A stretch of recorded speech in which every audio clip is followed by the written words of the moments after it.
नमस्कार। ओम शांति।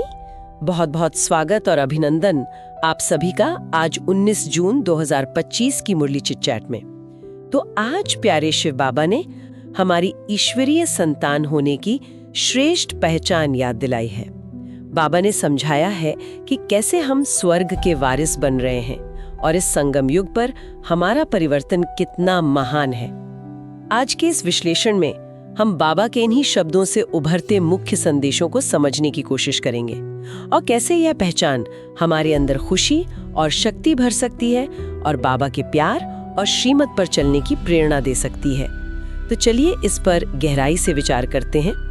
सबसे पहला और बुनियादी संदेश जो आज बाबा दे रहे हैं वो है हमारी पहचान का। हम ईश्वरीय औलाद हैं। इसका मतलब क्या है व्यवहारिक रूप में? बाबा कहते हैं इस पहचान के साथ कोई भी आसुरी गुण यानी नकारात्मकता या कमजोरी हमारे में टिक नहीं सकती। ये सिर्फ एक लेबल नहीं बल्कि एक जिम्मेदारी है अपनी उन्नति करने की, गफलत छोड़ने की। बिल्कुल। और ये पहचान सीधे तौर पर जुड़ी है उस निश्चय और नशे से जिसकी बाबा बात करते हैं। जब हम खुद को ईश्वरीय संप्रदाय का समझते हैं जो इस संगम युग मतलब इस विशेष परिवर्तन के समय पर ट्रांसफर हो रहे हैं, तो भविष्य स्पष्ट दिखता है। 21 जन्मों के लिए स्वर्गवासी, विश्व के मालिक। बाबा के अनुसार इससे बड़ी कोई प्राप्ति हो ही नहीं सकती। सच में इसी एहसास से वो अविनाशी खुशी आती है जिसे बाबा कहते हैं सदा कायम रखो। ये सिर्फ एक अच्छी भावना नहीं बल्कि हमारे श्रेष्ठ भाग्य की निशानी है। यहाँ ये समझना दिलचस्प है कि यह परिवर्तन आता कैसे है। बाबा का तरीका बहुत सीधा और गहरा है। हाँ, बाबा जिन्हें शांति का सागर कहा गया है इसका सूत्र देते हैं। अपने को आत्मा समझ मुझे याद करो। ये याद जिसे योग बल भी कहा गया है ही वो कुंजी है। बाबा समझाते हैं कि इसी अभ्यास से आत्मा में जमा आधा कल्प की यानी लंबे समय की अशांति मिटती है और मिलता है शांति का वर्षा मतलब विरासत। सतयुग की दुनिया का चित्रण ही ऐसा है जहां शांति स्वाभाविक है, कर्मेंद्रियां पूरी तरह नियंत्रण में।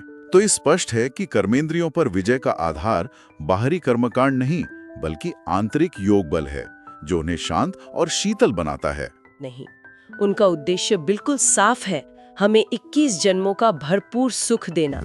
इसीलिए वो हमें सावधान भी करते हैं कि समय कम है, अपनी उन्नति पर ध्यान दो, जीवन को हीरे जैसा बनाओ।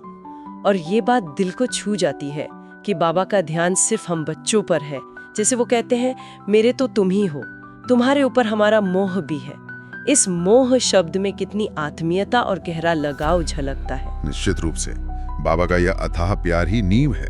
लेकिन इसी प्यार के साथ वो हमें पुरुषार्थ यानी आत्म प्रयास के लिए भी प्रेरित करते हैं। बाबा आगाह करते हैं कि माया के तूफान आएंगे, खासकर उन बच्चों पर जो वारिस बनने की राह पर हैं। यहाँ माया के तूफान शायद उन आंतरिक और बाहरी चुनौतियों की ओर इशारा करते हैं जो हमारी दृढ़ता को परखते हैं। इसलिए बाबा युक्ति देते हैं, 2 अक्षर याद रखो, बाप और वर्षा यानी पिता परमात्मा और उनसे मिलने वाली अविनाशी विरासत।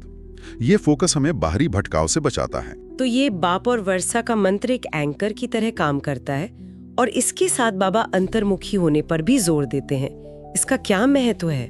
हाँ, अंतर्मुखी होना यानी भीतर की ओर मुड़ना इस ज्ञान को गहराई से धारण करने के लिए जरूरी है। बाहरी दुनिया और लोगों के संग से मन को हटाकर एक बाप को याद करना यही साधना है। बाबा ये भी कहते हैं कि अपनी खुश खैराफत का समाचार उन्हें दो।